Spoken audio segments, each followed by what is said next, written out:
On today's episode of Let's Talk FGO, new Lotto event in JP.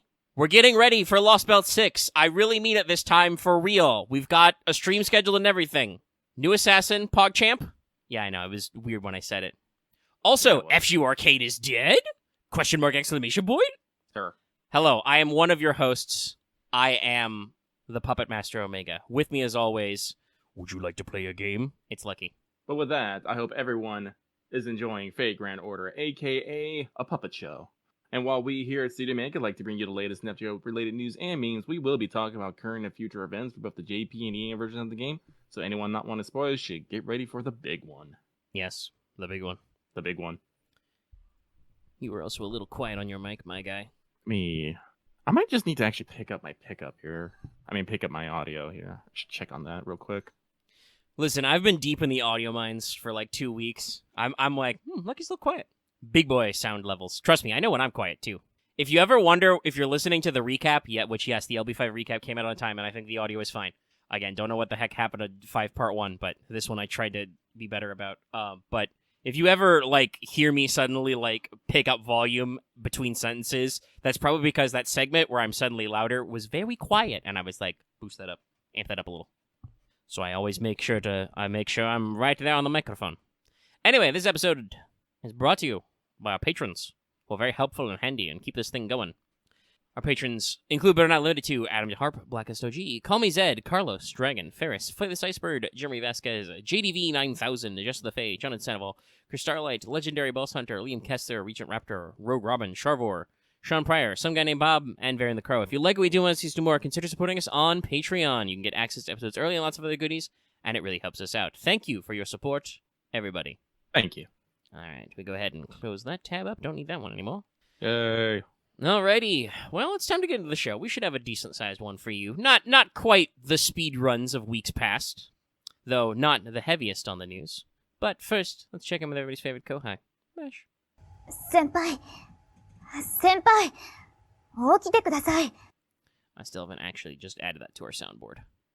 Listen, we got a lot of stuff in the soundboard backlog. Anyway, it's time for Wake the Fuck Up Senpai Regs for Pro Tips. So, as a heads up, the LB6 stream/video, I don't actually know if it's a stream or a premiere right now, because they haven't posted it yet, but the Caldea Broadcasting Station will happen the 5th of June.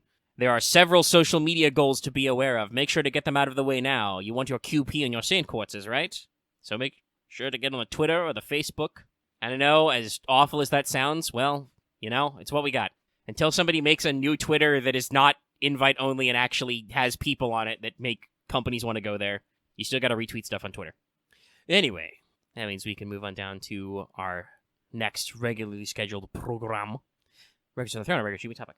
So, that is me, and it's only one thing, a small thing, and some people might have already forgot about this as they moved on with their lives.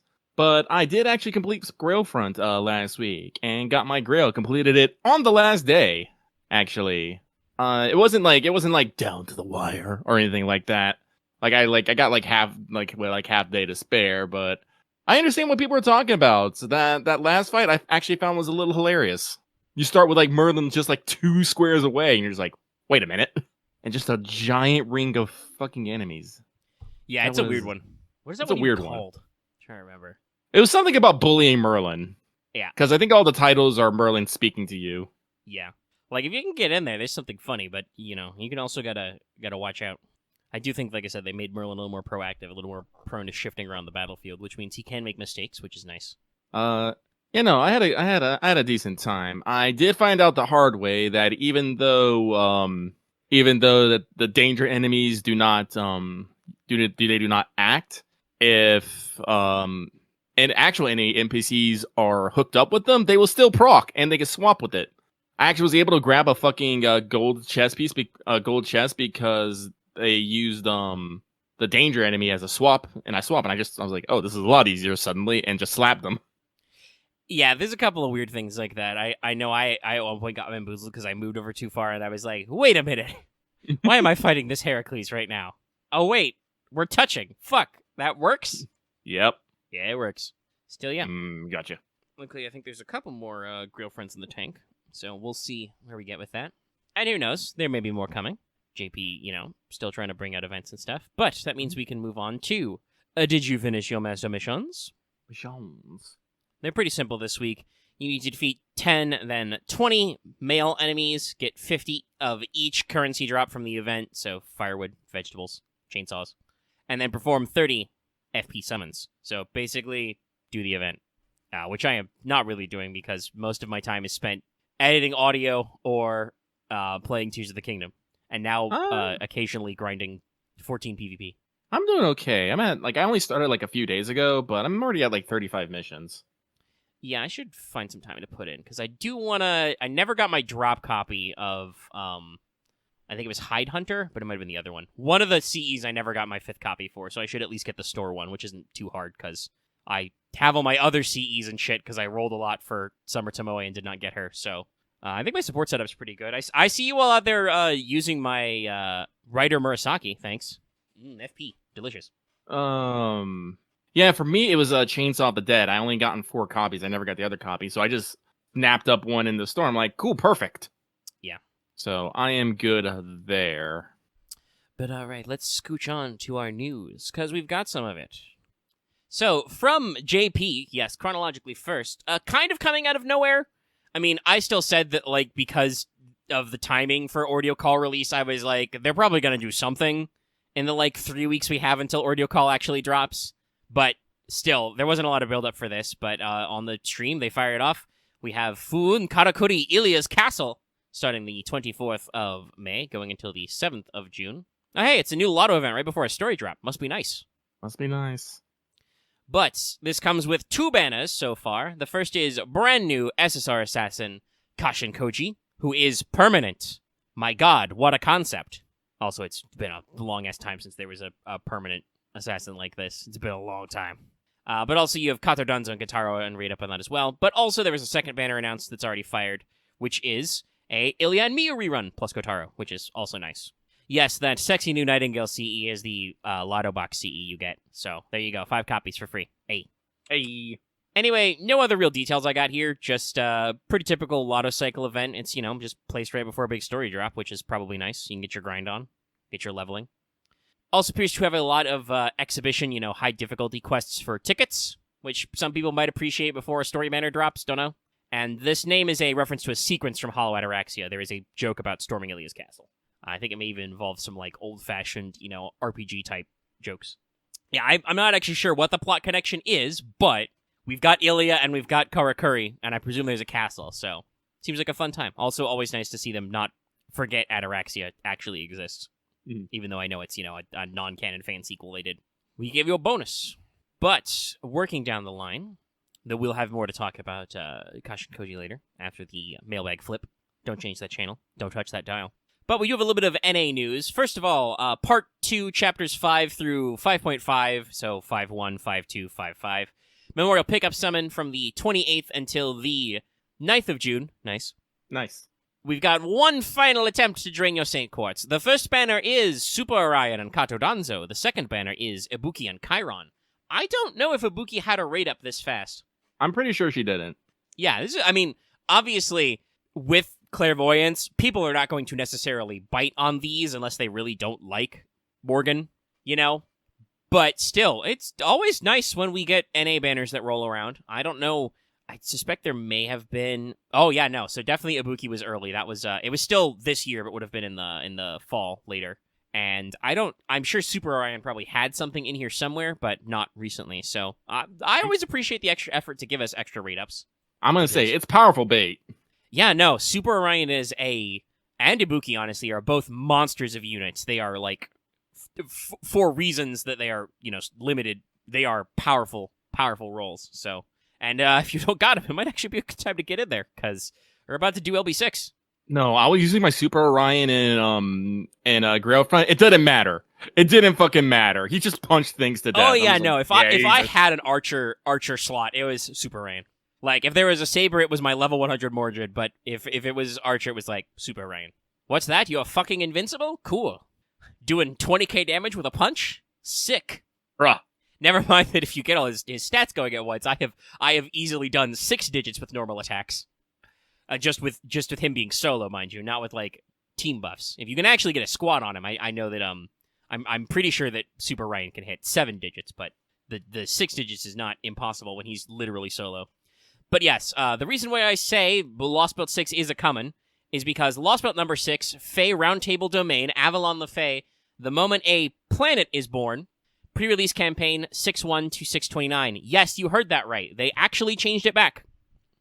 How do I know this? Because I literally copied this from the FGONA site, FGOGO-US, or FGO-go.us. So yeah, I know some people were kind of agita about them translating as A Star is Born, even though we discussed this when it came up. You use the word Hoshi for both in Japanese. This is why, for instance, if you've been playing Final Fantasy XIV with us, you'll know that they frequently refer to Hydaelyn as a star, despite the fact that it appears to be a rocky terrestrial body. But I'm guessing either somebody in legal got agitated about it being called A Star is Born, or just they heard the internet hubbub and were like, oh yeah, it can be translated both ways. People like Planet better? Let's go with Planet. I don't know. But here we are. Yeah, still no count on that. Actually, I should explain that. Somebody in our patron chat just brought up the Tamlin thing. I think I said this randomly on a stream. But this is actually an interesting concept we won't see for a little bit. We got to wait a couple of weeks for these banners to actually hit. But apparently on some physical merch, I think it was last year at the big FGO event, there was some Fairy Night stuff, and they were marked in English as, instead of it saying Fairy Night, as Tamlin, Galahad, Tamlin Tristan. Which is weird because Tamlin is a guy. It still gets your point across, and it's less characters, so we'll see how they do that. Sometimes the translations are really literal. Speaking of, all these Kato Danzo raid-ups happening, everybody knows that for some reason FGO insists on Kato, open quotes, Black Kite, close quotes, Danzo, or Fuma, Evil Wind, Kotaro, etc. So, I don't know. Tamlin would not be my preferred translation or localization, but it's probably not incorrect either. It's not like the Ultra thing where, as I've discussed before, in story they literally explain what Artoria's name is supposed to mean, and then you read it and you're like, wait a minute. If it's based off Artorias, there's no L's in that. But, Tymoon can take that L. But yeah, it's a pre-release. We got the stuff going. We got a social media bonus tied to this for 60 million QP. I'm sure many of you will appreciate that. Make sure to get out to your local social media outlet. When this campaign actually starts, you can log in for 7 days to get 7 apples, 1 gold apple a day. During this time period, you will get double suck, all dailies open, and half AP free quests until the 15th. Half AP only applies if you cleared 5.5 and doesn't count for EOR. But if you're trying to get that last-minute quartz farm in, feel free. And our stream/premiere video is on the 5th, so that's where we're getting into it. And I am pleased to tell you that not today, because that's not how it lines up, and I don't want to give it too early, but next week's show, which will be recorded on the 2nd, will be Lost Belt 6 pregame. Yay! So get ready for all your big boy intros and stuff, and we're going to see if it makes me, quaver and scream as much as Lost Belt 5 Part 2 did. Especially because have we gotten a Spirit Vein re-up yet? I'm a little stingy with those stones over here. That's actually a good question. I will have to take a look at how websites break up the main quests, if there's actually, I can tell the gaps. Otherwise, it might just be the whole thing start to front, front to back, start to finish. So, we'll see. It would probably be better if it was only broken up by the parts you're actually gonna get, because otherwise, you're gonna forget when in a month the next part drops after the anniversary. But we'll see. Like I said, I have to write it, and I'm not writing it this week. Don't you worry, though. We have Fan Servant Friday coming up and new servant needs, plus a mailbag very shortly. But first, something news. Some people are kind of taking this kind of dour. Others are celebrating in the streets. But word has come down from that, mini Kalia broadcasting JP did last week. Actually, not last week, earlier this week, technically. It was a few days ago. But several days ago. It's official. FGO Arcade is winding down. There will still be gameplay updates and fixes and new events. Or possibly rerun events, no specific translations there. But at this time, they are announcing no new servants will be added to the game. So yeah, this is an interesting one. Some people are like, oh, FGO's dying. FGO's gonna die. Other people are like, yay, ding dong, the witch is dead. Others have kind of taken a more neutral tone. Obviously, it was always kind of sad when Arcade got exclusive units first, and we do still have a backlog of a couple of units that we haven't caught up on. But they were also doing, interesting things with the 3D models and so on and so forth. I don't know if they've clarified exactly why they are going this route to wrap up arcade. In general, I would assume it is probably market-based because I would say the writing feels like it's been on the wall for a while. I'm pretty sure that Sega, who was previously Delightworks, now Lasengle's business partner on arcade, said like a year or two ago they are getting out of the arcade cabinet business in Japan, and probably thus, everywhere. So I don't know if that meant that like Lasengle was having to like shoulder the costs to keep things going that way. Also, in general, I know that arcades, even in Japan, have been on a decline in the last couple of years from a mixture of COVID and also just economic stuff. So it could just be that, the market is depreciating, especially for a game that is kind of time and money intense like FGO Arcade. Yeah. That said, and obviously the main story is complete. They did their singularities and then they wrapped back around to have the collab event, which seems to kind of be like the big climax there. But yeah, it's really interesting. I will say this. I don't think that this means that FGO is getting out of the 3D game. Because, y'all, if you look around, you'll see a lot of the big OGs in the gacha gaming, like the mobile sphere, are getting into 3D. At the most recent PlayStation Showcase, there was actually a, reasonably well put together trailer for Granblue Fantasy Relink, which is their, 3D transition. After a little bit of silence, I have seen, footage and trailers for Girls Frontline Exilium, their, 3D version coming out. Obviously, Hoyoverse has been showered with praise for making big strides in the 3D gacha sphere with first Genshin and now Honkai Star Rail, right? Yeah. So, Azure Lane obviously had their 3D action game come out several years ago. So, I don't want to say that, like, if they're focusing on not doing, like, new servants and, like, new gameplay content, I feel like Lasengle is probably not firing those people who work on FGO Arcade. They are probably moving them onto some new project. So, I don't know what that'll be. Like, it may be that we see our, PC console port of Arcade now that it's, like, feature complete, basically. Or we may see a brand new, game that is just FGO but 3D later. Not sure. We will have to wait and see. But, I feel like a lot of us kind of assumed and questioned, like, hey, is Arcade still going? Is it real, right? And this kind of answers the question, no, they're going to wind it down. They had their climax, they had their big collab, and now they're calling it, servant complete at least. They'll probably keep running the machines until that becomes too much of a cost ineffective. Because obviously, with physical cards and stuff, there's probably some inventory overhead on that. Mm-hmm. But yeah, it's interesting news. I don't really know in a particular way to feel about it. Like, on the one hand, obviously we have so many moments from our long history of just crying out "Honore Arcado." Yeah. I'll never forgive FGO Arcade, but also it is, they were doing stuff. They were a project. It is kind of sad to hear them say that, like, okay, we're done. We're packing it up. At least they managed to. It seems like they're going out on their terms. So yeah. And like It turns out it was just a very, very, very long lead up into an FGO collab, I guess. That sounds very Type Moon, to be honest. Yes, we built an arcade side game and ran it for like 3 or 4 years just so we could wrap around and do a collab with our main mobile game again. But yeah, big brain. It's Galaxy Brain strats. But yeah, like I said, I can't imagine that FGO will stay out of the 3D game for forever now that they're kind of like sunsetting arcade, because like I said, it seems like a lot of the big names are at least eyeballing that space, So we'll see. But that is all of our news for this week. So that is all of our news. So let us... And obviously, chat, let us know in the comments below what you feel about the fact that arcade is, like I said, winding down, sunsetting. But it is time for this week's Let's Talk FGO Mailbag, the segment where we read what you have to say and comment accordingly. Let's do a quick refresh. Oh, we got one person who snuck in at the end here, so that gives us a nice, healthy 10, which, is a good number. I think that's a good number. So, without further ado, let us get started. This first one comes from the Tired King, 100% absolutely not playing Azure Lane in public because he said Regensburg and with her very spicy Swimmut as one of his secretaries. Azure Lane has been honing on man, y'all. Like, I had to quit the game, but they're doing an Ironblood event right now, and they have the summer swimsuits out. So I'm just all like, this is illegal. It's very spiced. It's very spiced. I was like, they're trying to draw me back. They're trying. And it's almost working. It almost worked, but I just know because because I haven't played so long, I have no fucking cubes. That means I wouldn't be able to get shit. I'd have to spend money, and I'm not spending money right now. Yeah, we know it's that girl. It's very spiced. Very spiced.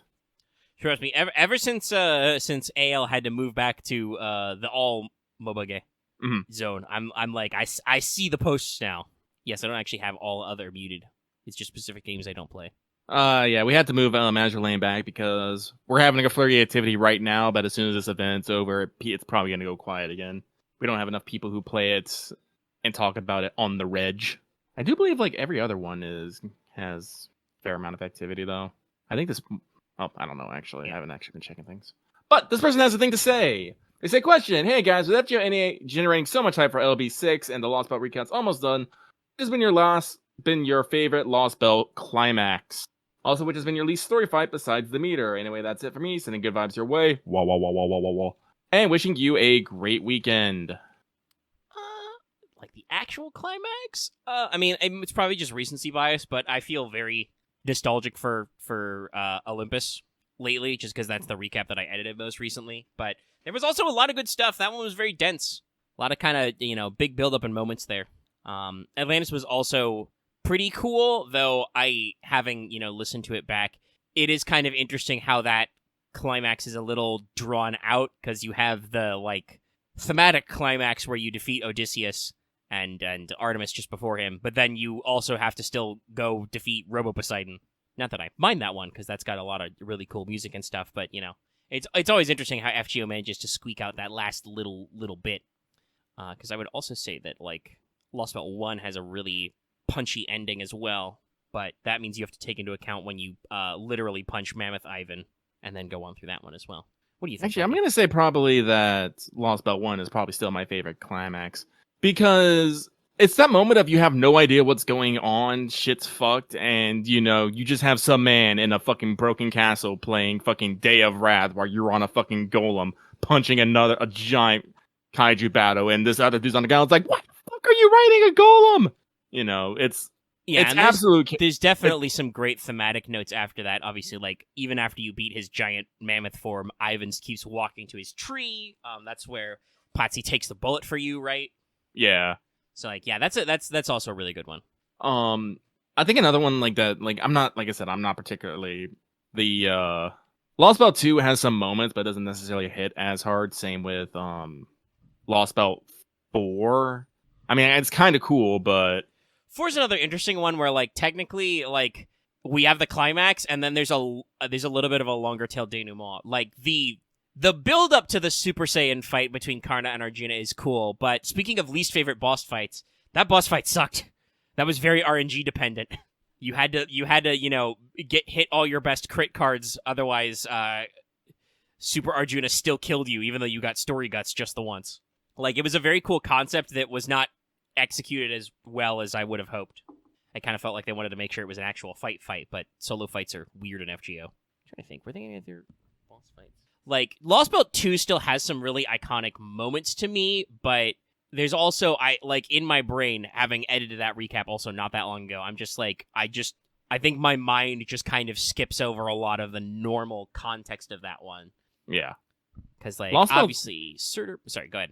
Oh, no, keep going. I was going to move on to Lost Belt. I was just going to say, actually. In Lost Belt 2, Surtur kind of, pops out, and that's a cool big build-up and all that, but that's not even, the real climax. And then the actual, fight with Scotty and the conversation you have with her, where, the way I referred to it in my previous thoughts on it, she has that kind of psyching herself up moment where she talks herself into basically killing your timeline, which contains, 8 billion humans or whatever. That's really memorable to me, but there's definitely, some long wind down there, and there's a lot of preamble to that, which is kind of, just there. And also, there's some genuine commentary there for, I joke about this, but it is also true. Both of our female cryptors, were just, they're dead. They died. It's oh, that's kind of... Maybe we could have gotten more out of Ophelia, probably. Well, speaking of that, moving on to Lost Belt 3, I think Lost Belt 3's climax is probably my second favorite. Not because it's necessarily big or flashy, but because Lost Belt 3 is a culmination of a lot of ethical and moral questions you have to have about humanity and control. And despite And this is the thing I love, despite Qi Wang being being this giant machine that uses basically machine logic to, generate, the greatest good for himself mostly. The moment he actually gets the human body again, he basically reverts back to human methods of just all right, we're not gonna figure this out by talking, so I'm gonna hit you until you agree, and I give you permission to hit me. And you just go into a slugfest, and that's one of those things that fucking sticks with me. Yeah. Of the characterization of Qi Wang throughout that whole thing. That's definitely like if you wanted us to, and I don't remember if this is a question leader or not, but if people wanted us to take snapshots of what moments you remember from each Lost Belt 3 is definitely jump, and also then it's Qin Shi Huang gets a real body and is there's a CG of him coming out of the pod to be I give you permission to punch me. The conversation he has with Jinke earlier is also pretty neat. Him getting blasted by a smartphone. Mm-hmm. That's just that's I think one Lost Belt 3 I think overall is just one of I guess it's one of my favorite, I want to call it thought experiments, I guess to call it. Take an example of what would happen, go to its natural conclusion, and see what you learn from that. Yeah, a lot of the other Lost Belts so far are definitely very much more I'm gonna say high level almost, right? Mm-hmm. Lost Belt 3's actual speculative story and alt history is much more grounded and direct. It's Qin Shi Huang, doesn't poison himself with mercury. He discovers the secret to immortality, and he, continues expanding China until it takes over the whole world. Cool. What does that look like? They've got a lot of answers for how that relates to historical figures, like him taking all his warriors and putting them in cryogenic sleep and stuff like that, the space wall, etc. And it, kind of just follows all those lines. Whereas something Lost Belt 2, there's no real sense of progression because its stagnation is just, yep, well, Ragnarok didn't finish. We're all in villages getting eaten by giants. I'm sorry, I am on Twitter right now. Where did you come from? Where did you go? Where did you come from? Mappa Martaho. Yep, no, there's a reason I'm retweeting that one. That's a good one. Oh, okay. I thought you might also be chuckling about Qin Shi Huang's summon line, which is also great. I don't remember it. Oh, yeah, it's he's listen, I know we said goodbye, but we just had to come and check in on you. We were worried. If I remember rightly, Python is just kind of inarticulate yelling. I mean, it's articulate because it's a summon line. You know what I mean? She's just kind of you have the balls. And I'm yeah, listen, Emperor Mothman already came in. There's also some good Spider-Man stuff. But yeah, no. So yeah, there's a lot to be said about all the Lost Belts. I'm kind of interesting to see, especially because of how freaking long it is. How 6 hits, right? Because I feel thinking back on it, a lot of the Lost Belts definitely have this kind of elongated climax, right? God damn it! I went and saw what fucking Legendary posted. Yeah, you went to go check out the Spider-Man joke. Spider-Man is literally my favorite superhero. I've had great affinity with that man, yes. And then Spider-Man 2 footage is fucking sick. Anyway, let's move on. This next one comes from... Oh, shit. This next one comes from... Hang on, sorry. I just realized something in Final Fantasy. I haven't been paying attention to it, and that's bad. Rip. Yep. This next one comes from a master reading a bedtime story to Kiara Lily, why Summer Abbey broke the window with murderous hate. Well, that's a bad girl. Yeah, I don't got time to get it. But let's see here. They say, hey, Lucky Omega, I have resurfaced from the abyss called Tears of the Kingdom. Oh, you finally cleared that debuff? Well, Lost Belt 6 right around the corner. Here's my question for you this week. Oh, excuse me. Sorry. Which servant released so far do you wish had more impact in the main story? I find the idea of Altera, the literal incarnation of the White Titan, my literal incarnation of the White Titan only appearing in Septum to be an absolute crime. Anyway, sending you to good vibes, have fun blitzing through summer camp. P.S. Omega, bonus question for you. What's one feature you would change in Master Duel if you could? The fact you can't uncraft cards get from Legacy Pack drives me nuts. A lot of people ask you this one change in Yu-Gi-Oh! Duel Master Duel. Well, people have thoughts about Master Duel, even though I kind of play it off and on. I probably should be playing it for the free gems, because they've got their quote-unquote World Championship qualifiers. I guess you can get a World's invite, but I wouldn't have the cards to play. But there's free gems and stuff involved. But I cannot clear the Tears of the Kingdom debuff. Especially because there's also a new Final Fantasy XIV PvP season, and that's got some good shit. if you were to answer the question, because people do, push on it, it probably is the legacy pack. Like, other than just general ban list changes, the fact that you can't convert legacy pack results into dust, even though you get a lot of legacy tickets to get these old weird Yu-Gi-Oh cards that have actual like Ultra and SR rarities. The dust economy in general kind of keeps me turned off the game sometimes. There's decks I would love to play, but it's just like, wow, I need how many Ultra rares for this? Well, that's a lot. But yeah, to the actual question, it's really interesting. I think we did talk about this later, but in the recap, we don't really wax on it. But that is something actually that I do kind of feel a little disappointed by about Lost Belt 5 in general, right? Mm-hmm. Like, Safar the White Titan is such an important character to that world's backstory. It really does feel like a major missed opportunity for them to actually bring back in Altera, because while I do think she's gotten decent characterization through like 3 interludes, I think. And obviously, you've got Santa Altera and a couple of other event cameos. Her appearance in Septum is like infamously like out of nowhere and doesn't do anything other than give you a final boss you have to fight for some reason, For some reason. Yeah. So like that's definitely a big one. Also speaking of Lost Belt 5 again, recency bias, but I also feel like that one had a missed opportunity because while she shows up as an AI cameo, God, I really wish we could get some actual fucking characterization for Lancer Artoria Alter. She is also like a weird non sequitur boss in London and like almost never appears in events. And so just like even just the little cameos in Lost Belt 5 Part 2 is just like, oh, but I want more. This is the fucking, the King of the Storm, the dark version of the Lion King here, leader of the Wild Hunt. What's her deal? Well, her deal is her tits are large. That's it. That's all they got for me. Good deal, but I still want more. I'm greedy. More. How about you, Lucky? Easy, Tamamo. Yeah, that's a good pick. I was like, I don't mean to say that with just like such natural blasé, but I think I talk about this every time this comes up. Yeah. Tamamo is usually given like a fucking like barely a support role when she shows up. She like, was also a completely pointless one-off cameo in London because she's not even a guy you fight. She's just got summoned with Kentucky and just for no reason. And obviously she also gets a kind of like reciprocal cameo in Heian-kyo, but still not really doing anything. She vibing. Heian-kyo has some pacing issues I think we've talked about. Yeah. So like that's just another issue in the thing out there. Yes. Sparrow's Inn was a really good time for her. And yeah, I hopefully they could tuck in more, but like I do enjoy her cameos, like when she showed up, I think it was in Vegas, hanging out with Kentucky. I thought that was cool. Sparrow's Ends is good. Her time in Summer 1 also good. But and she never the fact that she was in Summer 1 and she has a summer unit means that she generally gets cameos in summer events as well, yeah. Mm-hmm. So, but like main story wise, despite being like despite being one of the big ones, one of the main characters in a franchise, in the extra franchise, doesn't get a lot.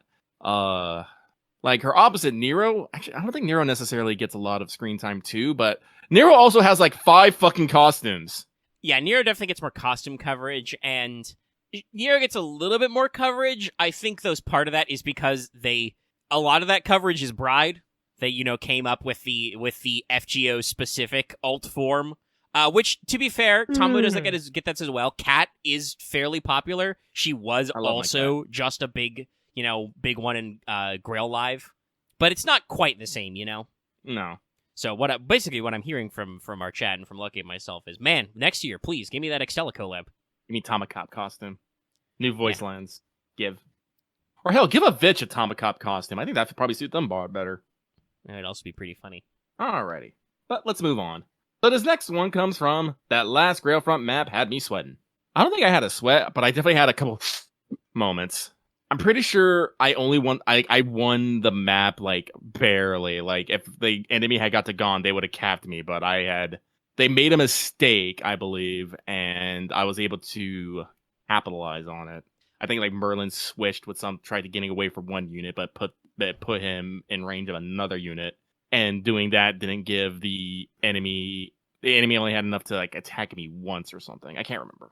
Yeah, I think I had to reset the final map a couple of times for team comp Just It because wasn't. I misunderestimated like how much fighting I would actually do. I saw Merlin right there, and I was like, oh, I'll just cap it. And I'm like, wait, nope, not enough moves. Got to be a little more strategic about this. Tried as well, but I was able to get a. Listen, any map I could put my fucking Tomacat or Tamamo on, I did, and they did the good work. Well, yeah, that's Tamamo was nigh unkillable. Tomacat, as long as Tomacat went first, just would win. Ugh. Actually, I should see how many fucking embers I have left over. Oh god, how many apples do I have? We have the double suck and the things. I might see about leveling my cat up some more. Well, we do have all. Not that it matters for Berserker Embers necessarily, but we do have all open all time. Yeah. Well, I can just. Well, I mean, I need to. Yeah. But let's see here. So, moving on. Question. After listening to the recap of LB 5.2, I know one of the things you both and I are eager to do is to get Barrel for being a little shit. So, my question is related to that, and how do you think the story that we will soon get will achieve letting us finally get this guy, and do you think it'll feel as good or better than when we did it with Dominant 5.5? I don't know. I mean, I'm hoping it's a little better. Like, Doman was... A letdown isn't quite the right word, but again, that kind of had a lot of the same pacing vibes that I think Heian-kyo had in general. Like, there was some weird writing opportunity. We at least got to tell him to shut the fuck up, which was cool, but, you know, there's more to that. Beryl, I feel like that one's going to be a little different because I feel like there's two ways this can go, because he is technically the cryptor for this Lost Belt. Either he will be like the last man standing and, you know, it will be kind of like after we've done all the plot stuff, he will kind of be the final confrontation we get. Those are usually pretty satisfying. Once again, take a look at, you know,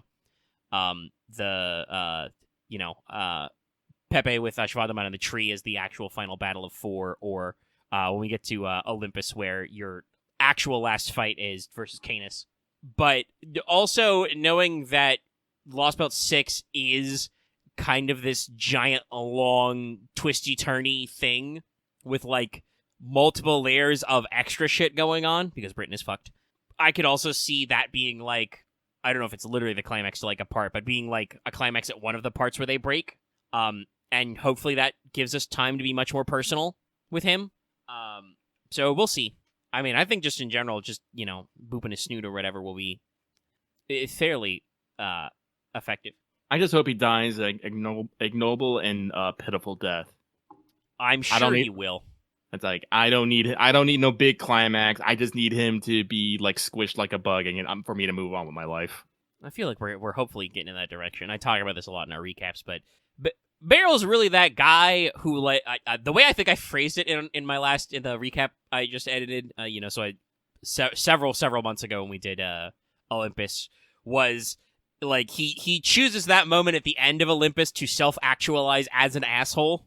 He just like realizes that, oh yeah, no, I'm a scumbag. Like, no, I think he don't always think thinks he's a scumbag. Yeah, but like he goes so far as to be like, in the face of, you know, Wodaime's plan to turn everybody who's left into gods, which probably would have included the cryptors. He's like, no, I don't want to be a god. I don't want to be immortal. I want to kill people. I'm an asshole, Wodaime. And I'm just like, I feel like that basically doesn't leave him any room to improve as a person, right? Literally, improving as a person was handed to him on a silver platter, and he stabbed that silver platter in the back. So, like, I don't feel like there's gonna... I'm really hoping we're not gonna try and pull any, like, secret noble moves or, like, you don't know my pain, man. I'm like, no, I know your pain. Your pain is that you suck. You're an asshole and you suck. Die. Maybe Mash will shoot him with her gun. That's probably overkill, but I would find it funny to see him just get fucking, you know, Thanos reduced to atoms. No kill like overkill. Listen, we shot Zeus in the face with that. It was a pretty big bang. Right. Pretty good. But yeah, that's what I got. And also, I don't want to feel anything when I do it, because if I feel anything about it, that means I acknowledge this person and care about the result. I do not. I'm ready to feel cold satisfaction. Feeling of a job well done. This next one... I will use a quote. How does it feel to kill Barrel?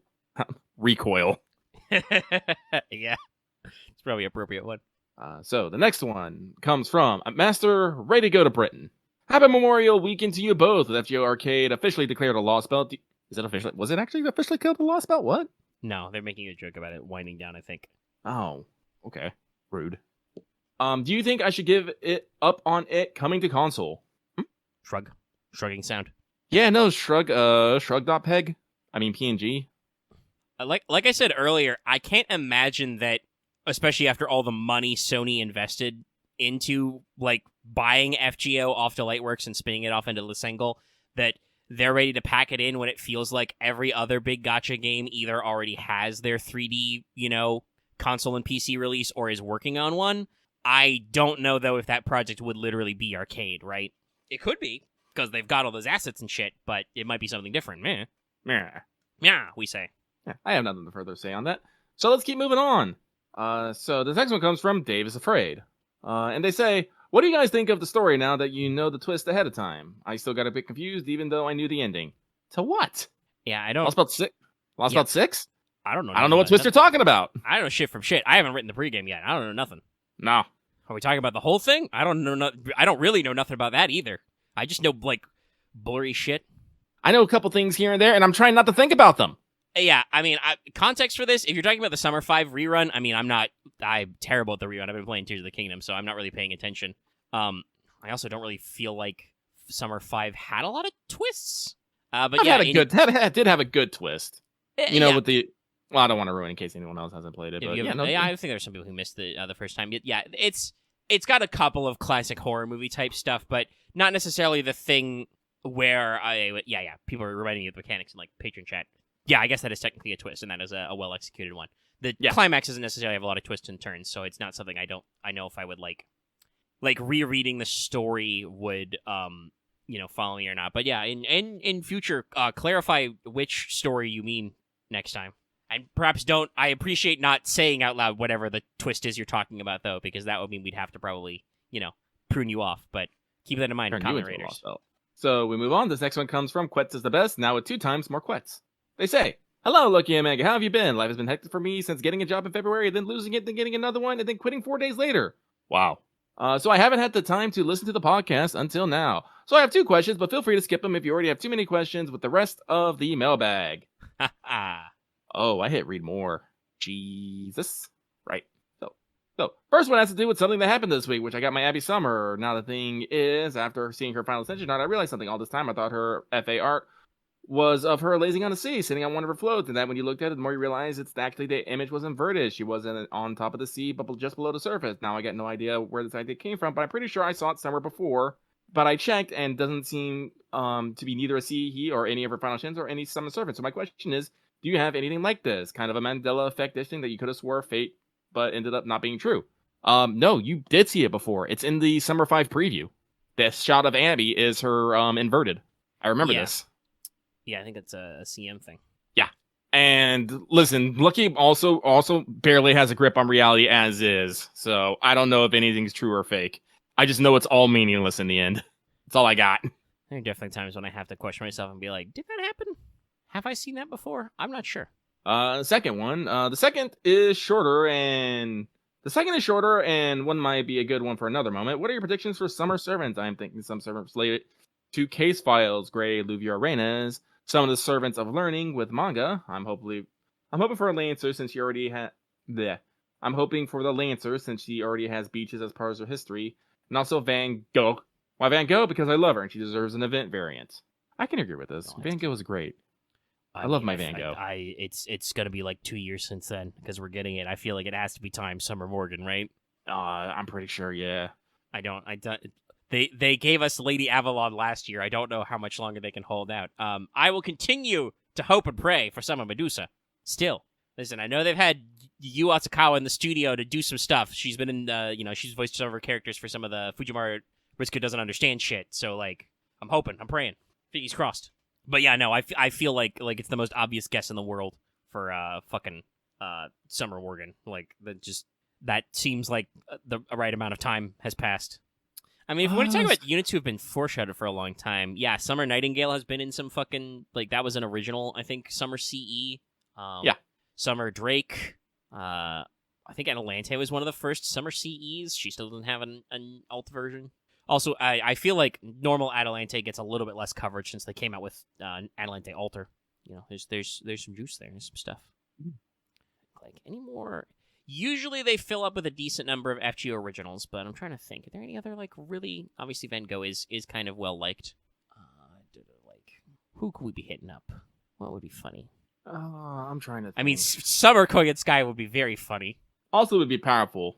She's. I mean, considering her usual costuming between the two versions, but I'm just also thinking like, there's already two of her. That would just be fucking hilarious.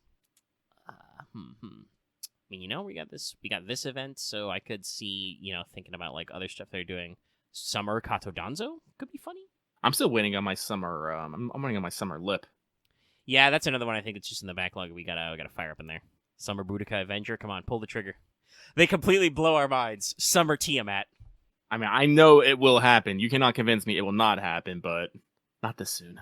No, it's gonna be. There's gonna be like 4 months difference there by the time we hit the FGO, the JP Summer event. Yeah. I mean, I'd like to be bold, and I would like to be bold and give myself a Summer Tomacat. That could be cool. Yes. I think we got open season on that. They suggested some case files related stuff. I mean, it might be. I don't think anybody expected Summer Erisei, and it would be kind of interesting to see Gray outside of her like signature costume. Like she's always wearing the hood and stuff. I don't know. I kind of feel like Summer Luvia, Summer Estrella wouldn't actually be that crazy. That's just gonna be her in her wrestling leotard. We did finally get that Aresh costume, so could it be finally time? Summer Aresh? Powerful. I mean, they already made her tanned. Come on. So clearly what we're going for here is, oh man, Summer Gyaru Aresh. I think that'd be hilarious. Fucking Suzuka got her hands on her. Yeah, let's go. Schoolgirl outfit Aresh Kagal, let's go! Gotta keep in mind all our crazy pants, stuff. I'm trying to think. Any other people? Let's see. I'm trying to, major story characters. We've already got Summer Charlotte. We got a Summer Canis. I don't know if it's gonna be Morgan for sure, but I will definitely say 100% we're definitely getting an LB6 character. I mean, like I said, I'm going down the line of Lost Belt characters. We already got Summer Ibuki. There has to be somebody from LB6 because we're running out of story releases. I don't think it'll be, Johanna because she was just released this year. Oh shit, we could get Summer Kremhild. That would be terrifying. That'd be awesome. I don't know what you're talking about. I mean, scary in a good way. But yeah, no, it's fucking the 6.5 stuff. Yeah, that's where we're catching up. But yeah, no, I think it's time for 6 summers. But I mean, it'd be cool if they did like Summer, Bargast or Summer Melusine first. But I can't imagine they would not lead with Summer Morgan. Well, maybe we'll get 2 of them. They could be 2. We got. Even with just the 2 SSRs last time, we still got some. Actually, was it 2 or was it 3 SSRs? Yeah, we got 3 SSRs. Yeah, so there's plenty of wiggle room. I'm gonna put my vote out. If we get another, I am definitely going for a Summer Bargus. By the way, it's a solid one, yeah. Actually, Melanini, get back on that shit. Stop playing Nikkei. Stop it. Back to cooking. Listen, I appreciate Melanini though because obviously, that he's a gamer like us. I fucking see him make Yu-Gi-Oh art as well. He plays games. But no, our Architect I think is a good point in our patron chat. Technically, we have 2 of the arcade Santas as Summers already because we've got there's a Summer Helena and there's a Summer Fran. So we could get Summer Suzuka. Be funny. That would be funny. Actually, that's true. Da Vinci also got. I mean, she wasn't a Summer in arcade, but she also got in there. They're going to completely bamboozle us. They're going to do a big Da Vinci caster Summer. We're going to go back in time. No. Though, I mean, obviously, we need to keep our eyes open. There is always the possibility, once again, that they will not do, not just do old units, because remember, we got Lady Avalon as a Summer. That was a servant we got in Summer. So I know, but it was just I know I say this every time, but I am going to continue to beat this dead horse. It was just a secret anniversary servant. Oh, it really was, but still, that's the thing, though, right? Yeah. Now that they've introduced us to this possibility, there's other weird shit we could get. But yeah, hey, people at home, chat. Summer arc shit. Oh, too soon. Too powerful. I don't think the boys are ready for that shit. But yeah, chat. Hey, if you have any guesses for this year's Summer in JP, drop them below in the comments. Give us that engagement. Also, let us know your thoughts. So, I'm sorry. I'm looking at Legendary and Holder Loading made adult woo, so I'm all Summer Benny Enma, but adult. Yes, it's time for Benny Enma Alter Summer. There you go. There you go. That works. I mean, she's pretty popular. She's coming back for stuff. I think we also. I feel like we saw her somewhere in the LB7 like PVs, so that might be a good way to do some LB7 like touchstones without actually doing LB7 stuff, because obviously that's way too new. Like, you're not gonna see like Summer Talok, shit like that. No Summer Kukulkan. Ooh, shit, Summer Lady Crane with Summer Servant. But I'm gonna be honest. That'd be really cool. I don't think Miss Crane could survive being a Summer. No. Like, just No. seeing all the bikini babes, she would fucking die. On the other hand, if we did want to set that up and we could get Grail Live Part 2, Summer Boogaloo, we could get some more, mysterious Idol X buffs. Listen, Lasengle, I'm open. I'm just throwing this out there. But let us move on. I do believe we only got 4 left. Yeah. So, the next one comes from Dragon Ship Girl Aficionado. This man has been playing Azure Lane. And they say, Dear Lucky and Omega, no question this week, just wishing you well and sending the good vibes. Wah, wah, wah, wah, wah, wah, wah. Keep up the great work. No, you keep up that great work. You beautiful person, you. They also finish off with, P.S. Help, I'm under attack by German ships and goth nurses. What a time to be alive. This is the future, baby. This is what we've been waiting for. It is. So let's move swiftly on, and this next one comes from Mesrick. Hello, Omega and Lucky, sending good vibes. Wah, wah, wah, wah, wah. And an antidote for Morgan Banner performance anxiety your way. So cash? Trust me, you give me enough cash, I won't be anxious at all. I am waiting for your money. Money, motherfucker. I was able just to pay off $1,000 on my credit card bill, so I am getting a little bit more leeway than I had before. With LB Stick, and I think I got like 26 tickets and like I got like almost 90 Saint Quartz. So, I don't know. I'm gonna see how my rolls go for the Fairy Nights. I'm not sure. Well, like if I get like, we'll see how the people are as well. Obviously, so at the start of the month is a little awkward, but there'll be a little bit of Patreon cash infusion, and you never know if we're streaming any of this stuff. Guys, I suspect there'll be some live streams about Lost Belt 6 plot stuff, because we're gonna write a lot of notes, and there's gonna be a lot of notes to be written considering how long this thing is. So we'll probably convert a couple of those into live streams, just because otherwise, poor Omega is gonna be up for 24 hours to get the edit done. I make no promises about any of that, though. My last Lost Belt rolls that were on air live did turn out really good. I did edit that out of the recap, but I did do some on-air rolling. That's when I got NP2 Dioscuri on a ticket, and thanks to chat support, did get more cash and rolled both Cadus and Romulus Queerdes. Probably one of the most powerful sequences of rollings I've had in a while, yes. Technically, that was with an 80-pack, by the way, that I bought. But actually, I think that turned out pretty well, because the rest of that 80-pack stayed in rotation for Castoria. Anyway, we'll see how the rolls go. We will see how the rolls go. So, let us move on to the next one. This next one comes from Crasinator, is at work while writing this. They say, have a good weekend. I will once again be grinding in real life. Get your levels up, yo!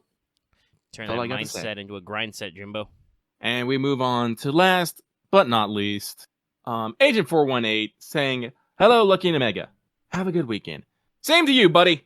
Thank you. Everybody have a good Memorial Day weekend. All right, phase that one out. Now, with the mailbag packed away, all of the letters safely shipped, we're going to go to Chaldea Free Talk. We've got a couple of things. First of all, new assassin deets. Well, chat, we've finally done it. Mission accomplished. We've finally found a new permanent AoE assassin. Yay. And they're Katodanzo's maker. Yes, in case you didn't get that, Katodanzo's referred to Kashin as her builder before. So, yes, that's the one they made that up. Note, by the way, that Kashin is the mechanical trait and have entirely replaced their body with Karakuri. So it is stated that their gender and personality depends on the current body. This body is model Jorogumo, hence the spider theme. I think actually specifically the profile translations I've read say that this form is based on like a young widow from the Sengoku period. So this is kind of Kashin's thing, like in a normal, Fate appearance or Grail War situation, their, form and appearance tends to shift depending on what body they need for different, roles, and thus would also shift their personality. But I'm going to presume that this is going to be basically the personality we meet them as in the event, and thus why they are summonable this way. Anyway, high attack, low HP, got a quick arts buster deck with dead median NP gain and high hit counts. It's literally 0.5% NP gain, right smack in the middle of the percentage points. But like I said, high hit counts. It's like 3 or 4 hit arts cards and 5 hit quick cards. So it's big. It's a big number. Big number. Go boom. Her NP is an AoE quick with a chance to inflict instant death, 40%. It is after damage is done, so that's a slight worry about that level, but you don't need to worry. Actually, no, it's probably better if it checks after, but still, it's, it's kind of a supplemental thing. It's a fairly low chance. It's like 40%, which, when you account for the fact that it's like multiplied by enemies' instant death susceptibility or whatever, it's low, but still, it doesn't get there. But the main thing it does is it has a chance to inflict bind on enemies one turn. Bind or bound, by the way, is the special stun status that I think otherwise we've only really seen with Medusa. That's what her I think her stone eyes inflict bound, or they might also it might be counted as petrify, but it's a similar status effect. Bind is basically a stun, but not a stun, as in it doesn't affect a individual servant's or enemy's target's stun resistance, and it is not improved by stun chance up, because there are CEs that improve your stun chance. Mm-hmm. So it's a one-turn bind, which hits first. The chance of this is based on your overcharge. It starts at like 60%, and if you go all the way to OC level 5, it's 100%. Keep in mind, this is also AoE, so that's like an AoE stun. And her NP inflicts bonus damage based on overcharge to enemies who are bound. So, inflicts a stun first, AoE quick, with 8 hits, by the way. 8 hits. And then does bonus damage if they actually get stunned. So, pretty solid in there. Obviously, that's going to reward overcharges, but there are ways to make that work. First skill is a variant of the illusion skill we've seen on your boy Merlin. It gives the team 1 hit, 3 turns of invul, but also gives Kashin herself 20 to 30% battery and 10 to 20% stars. 10 to 20 stars up. Second skill is a pretty normal self 20 to 30% quick up and 10 to 20% attack up for 3 turns on self. Also gives her an on-hit effect on quick cards to gain 5 to 10% battery for 3 turns every time you hit with a quick attack. Keep in mind, your quick cards are already 5 hits and you already have perfectly normal NP gain. So, nobody should have any concern about Kashin Koji's ability to generate NP, okay? You've got a 30% maxed out battery, and you can get 10% per quick card, of which you have 2. It's very solid. Final skill is Mystic Eyes. Yes, we've got a character with Mystic Eyes, actually. In a sense, it's kind of similar to Medusa's Mystic Eyes of Petrification. Has a 50 to 100% chance to bind the targeted enemy for 1 turn, increases her star absorption for 1 turn, and gives her 50 to 100% critical damage up for 1 turn. So you get a stun, you get big crit damage, and also obviously that flows into her NP bonus damage. For passives, she has Presence Concealment A, big star gen buff, a special Karakuri creation, which is the normal debuff success up, but also a 6% quick up, and a Mental Modification EX skill, which gives her a 10% debuff resistance and 10% extra critical damage at all times. Also, by the way, funnily enough, her append skill is Anti-Alter Ego. I wonder if perhaps there is a certain, man of limbo that's designed to bully. It's very funny. But yeah, all in all, it seems like a... I'm sorry. It's like... She heard someone was bullying her daughter, so he says, I'm gonna go slap that man. Yeah. Hey, do we like that? But yeah, no. So, all in all, in general, seems like a very solid kit. The main thing I'm, bamboozled by is, man, it took them this long to find a new permanent, permanent assassin in general, but a new permanent AoE. But you're looking at a character with multiple stuns, hard defenses, plenty of ways to NP spam. If you are, like me sometimes, I believe I've talked about this, I still don't have any 5-star AoE assassins, even though I have rolled on some limited banners. But if you're in the mood for a new farmer, for an assassin, this is pretty solid. You've got loot potential with very high hit counts and great ways to get charge back. Like I said, hard defenses, stuns, so you're not necessarily losing out if you're doing more difficult content. And all in all, very, very solid. And some pretty sizable buffs there. Like I said, you've got a star infusion, you've got a 30% quick up combined with a 20% attack up on yourself alone, and that, even if it's only for 1 turn, plus 100% critical damage, y'all. And you already have a permanent passive 10% crit up. This is a good unit. I'm excited. Oh, that's nice. Sorry, somebody in chat said, fun fact, most of the Shibosa group are anti-alter ego. Makes sense. Everybody's really mad at Doman. It's kind of his thing. But yeah, no, this sounds like a great new unit. Obviously, character design wise, we're going places, we're doing things. We've got Mechanical Lady, but also Spider Lady. Oh no, ×2. I'm for it. Yeah, I was actually very curious if, because I did that as a FSF. Yeah. Earlier, I did regular Jorgrimar. I was wondering if we were going somewhere with that, but technically no. It's still the famed illusionist illusions, Michael. but also with a heaping helping of our lovely little puppet time. I think it's good. Jargoma might have been a little hard to, give a full hit, not necessarily kit, but maybe a profile and maybe story relevance too. Ooh, nice. Jargoma Sorry, I just looked at definitely. the artist. Yeah. They drew the Beautiful Dreamer, that one Python CE that gives you 50% gauge, extra NP gen, and extra buster. Oh, okay. So that's neato. Somebody who drew, a CE getting in there. Obviously, I'm probably going to personally be absolutely schwacked from Tiamat and Draco, 2 years from now. Plus, God knows what Ordeal Call's going to be like. God knows what our anniversary is going to be like. Because remember, whatever JP does, we get a month earlier. So you got to watch out for that banner-wise. I'm not sure what they could do to top the, absolute out-of-nowhere powerbomb that Archetype Earth was. But who the fuck knows? You're going to try something. They got to keep the hype going. But yeah, so solid unit. And, she is permanent. You could be spookum at any time.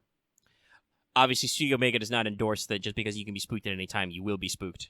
I would like to reiterate, I would remind you that Tumbo was added in year 1 as a permanent servant.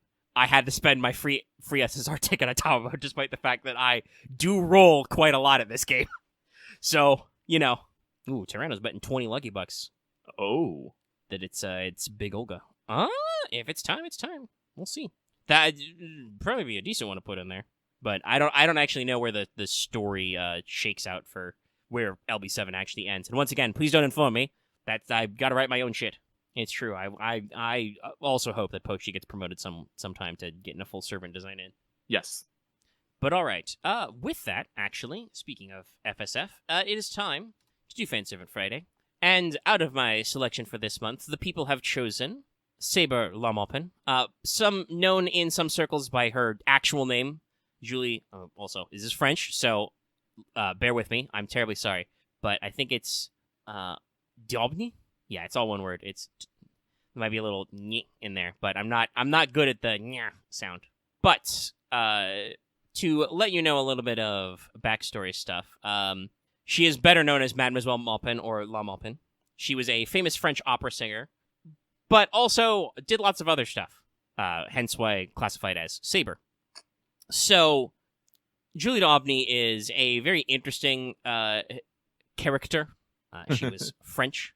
Much like a lot of our best Fate stuff, there's a lot of wiggle room in what is actually true, because, as I said, she was a famous opera star during the, late 1600s, sung for the Paris Opera. So there was a great deal of big old gossip about her.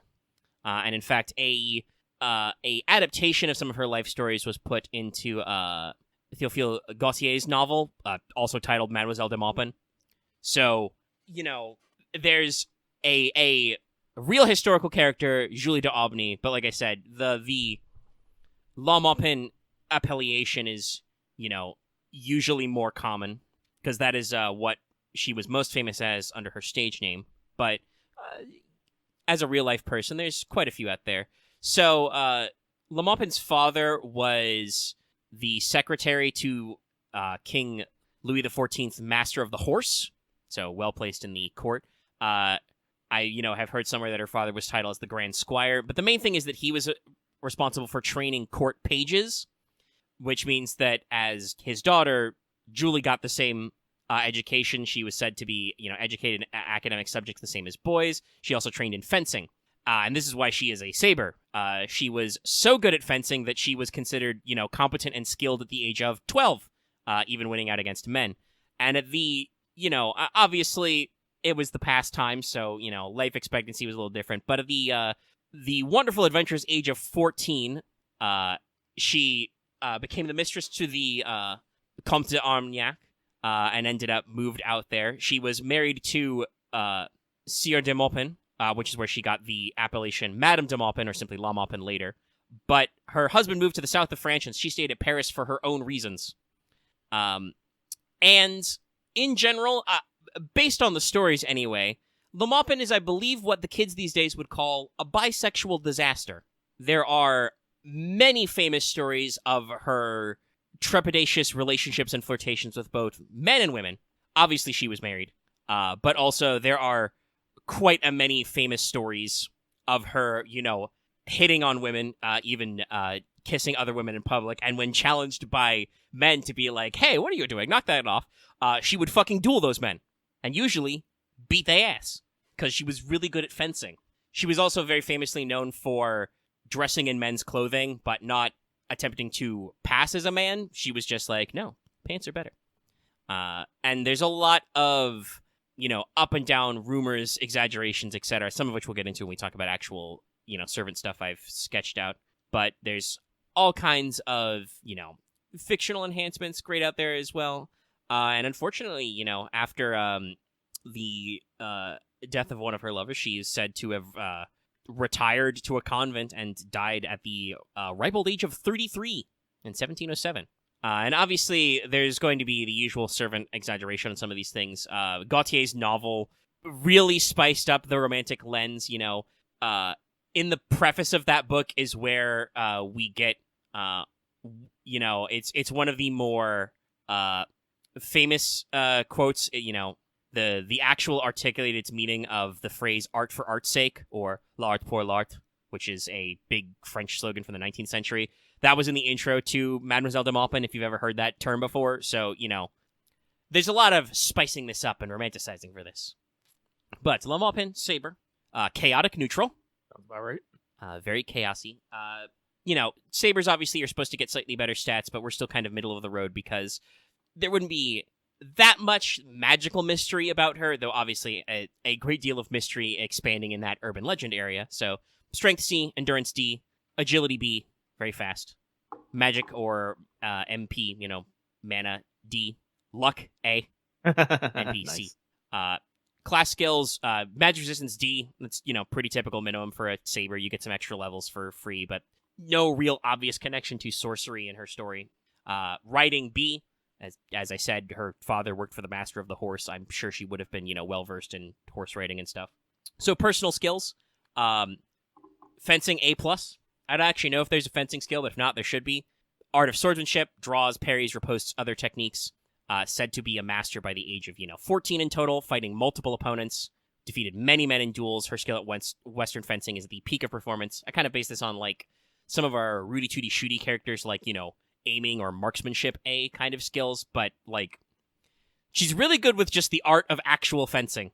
Won a lot of duels, fenced a lot of guys. Again, literally sometimes would cause enough trouble that men would, try and gang up on her and she would still beat them up. And you could probably assume some of that happened because the stories are so legendary that people actually, jot them down. Because I could imagine there's a lot of, hoity-toity French nobles who don't want it getting out there that they got their ass kicked by an opera singer who is a lady. Possibly, a teenaged lady. I believe she started singing for the Paris Opera at age 17. Also, this is a funny one. Divinity E for ego. Not literally, but it works.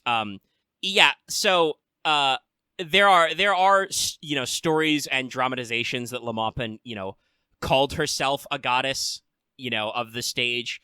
Technically, her the starring role we first saw for her in the Paris Opera was as Pallas Athena in Cadmus et Hermione. So, just through raw chutzpah, low-level Divinity E, because she thinks so highly of herself. Did give her, the Siren Song trait at A. She is a, renowned natural singing voice, projects the authority of nobility, causes a fascination effect. She was the star of the Paris Opera. There are some reports that some people said that she had the most beautiful voice in the world, blah, blah, blah. And there are some variants on this, but I think at the core it would be the normal Siren Song effect that a lot of servants have. And then custom skill, calling this one Rapier Wit B. She was known for taunting enemies with insulting songs, behaving provocatively, challenging men to duels at the drop of the hat. Unless she actively holds herself back, her very presence is going to get the enemy's attention. So I assume this would be a self-taunt, possibly with, an evade up or something. I don't know. But, definitely, has a taunt, because that's how La Maupin rolls, guys. Causing fights, starting trouble. Got kicked out of Paris a couple of times. I believe the story goes that at one point she had to get special forgiveness from King Louis because the opera really wanted her back, but she may have shanked some guys, which was illegal at the time. You were not supposed to duel in the streets in Paris at the time. Didn't stop her. And then for Noble Phantasms, kind of crystallizing, I think, one of her most famous stories, if you've heard of Julie d'Aubigny or La Maupin, you've probably heard of this one. I think I've told it before. But basically, this one is The Legend of La Maupin with the subtitle All for Love, a C-rank noble phantasm. Basically, the physical form is it crystallizes as her rapier beset by sapphires. Just it's a tool that allows her to actually fight as a servant. But its proper ability when its true name invoked comes from probably one of her more famous anecdotes. So while she was, rolling around on the stage, she began singing, like I said, at the age of 17. At this time, it was in Marseille. Her performances caught the attention of the daughter of a local merchant. The girl's parents sent her to a convent in Avignon, where d'Aubigny followed. She signed up as a nun, and then, in order to escape with her new lover, who, by the way, they are both nuns right now, she took the body of a dead nun, put it in her lover's bed, set the room on fire to cover their escape. Their affair lasted 3 months before the young woman returned to her family. And because of this, d'Aubigny was charged in absentia as a man with kidnapping, body snatching, and arson. And then for failing to appear before the tribunal. Because do you think Julie d'Aubigny La Maupin appears in front of courts? No. That's simply not how we operate here. So this kind of crystallizes that famous anecdote where she probably gets some fire blasty type effects in her animations, and the big thing is she can basically jam it into the ground, instantly set the room on fire, and escape in a flash. And, it could even hypothetically produce kind of like a burst of spiritron particles or something to make you question, like, oh shit, did she die? And also probably have due to her own nature and the general, ability of this, it would have an inherent strength against lawful servants. So, probably like bonus damage versus lawful, maybe a burn effect, AoE, because it blows up a whole room. Maybe tag yourself with an evade, if that's not another thing that it does. I'm thinking for, animations and stuff, lots of cool fencing tricks, lots of flinning. For costumes, there's quite a few ways you could go with this. Obviously, there's big, swoofy opera dresses, but also this, for instance, we have some portraiture. This is an illustration that was done much later for Gautier's book, but, very in the style. Swords, poofy hats, the works. Look at those petticoats. Yeah. So, there's plenty of art style to draw, and I feel like being a little more, masculine leaning in the costume would probably be to the point. But you could also throw in, like I said, like at least one big giant opera gown in there. So, there's quite a lot of wiggle room. I do imagine there'd probably not just be swordsmanship, but also some dueling pistol shots. There are, like I said, I've read some stories that there were occasionally, pistol duels, gunsmanship.